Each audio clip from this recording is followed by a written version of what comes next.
یو مولا راوته دی هغه وایي چې تراویح پکې چا راوستې سړی کله چا ویلي دي تراویح پکې په کوم ځای کې دي تراویح مراویح نشته دی او د نبي تابعداري وایي دا شرک دی وایي چې د نبي په نوم باندې چې څوک تراویح کوي دا په شرک کې مبتلا دي ای مسلمانانو د داسې خلکو د بیاناتو نه ځان وساتئ د داسې خلکو بیانات مه اورئ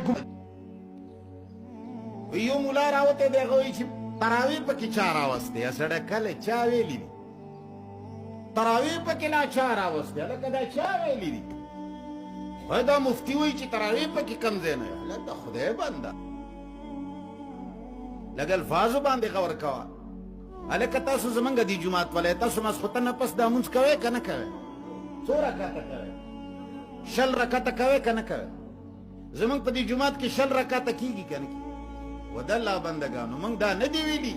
چې تراویح پکې چلا دا ټکي ځان سره کېږده ملا صاحب دا ستا ډېرې پخوانۍ کنځلې دي چې عوام دې پرې غولول موږ درته دا ویلي دي چې لفظ د تراویح وروسته جوړ شوی دی دا نوی مونځ نه دی لکه څنګه چې موږ دا وایو چې دا مونځ فرض د زرګونو کالو نه فرض دی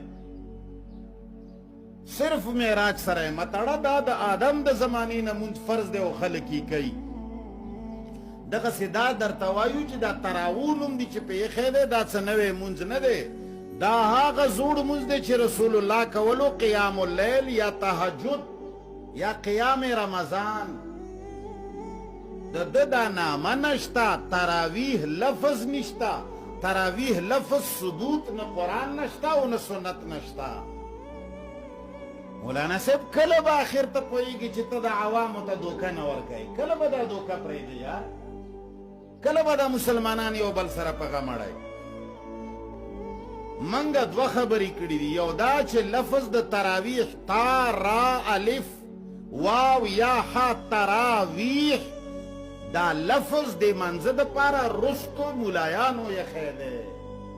دا زوړ مونځ دی دا نفل مونځ دی او دا جایز مونځ دی د ثواب مونځ دی رسول الله کړی دی د هغه تهجد و زموږ دپاره نفل دی د هغه دپاره قیام اللیل و تهجد و قیام رمضان و زموږ دپاره نفل دی دویمه خبره موږ دا کړې ده چې لفظ د سنت دوه قسمه دی یو سنت چې طریقې ته وایي یو سنت چې درجې ته وایي په قرآن و سنت کې د سنت ټکی د درجې دپاره نشته د طریقې دپاره شته